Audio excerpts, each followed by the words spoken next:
Hi, my name is Leah Beth Carter, and I am now a second-year medical student at the University of Illinois College of Medicine.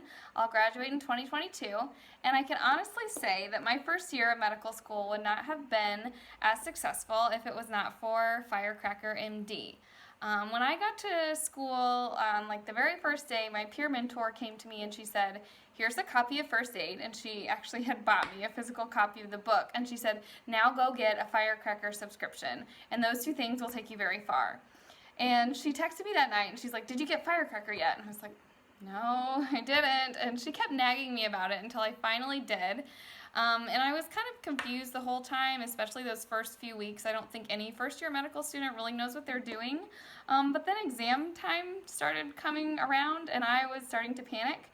And I texted my peer mentor and she said, "You have first aid, you have Firecracker." She said, "Those two things will take you far." She said, "Know what is in those two things, like read it in first aid and then drill it until you know it with the Firecracker flashcards and you'll do fine."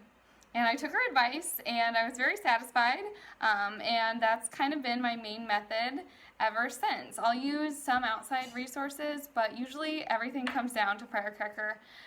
So I'm just going to show you a little bit of how I use Firecracker. So this is kind of a typical setup. I've got Firecracker open and I have first aid open, and so we're looking at lung cancers, and you can see all of the notes that I've added. Most of those came from stuff that was in Firecracker, or they were questions that I constantly kept drilling and kept getting wrong. I had to keep marking them as 2s or 1s. I would underline those things so that I would remember them for the future.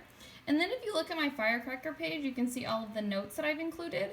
I love to be able to add pictures. Firecracker does include some pictures, but if there's like a specific one from Robbins that I want to come up every time when I do a set of flashcards, I can just add that. And then I love adding the pictures from Sketchy, and Firecracker actually is a Sketchy companion, and it's fantastic to just drill the mnemonic over and over again. So that is how I Firecracker, and I'm extremely grateful that I do, and I hope that this video helps you in your studying.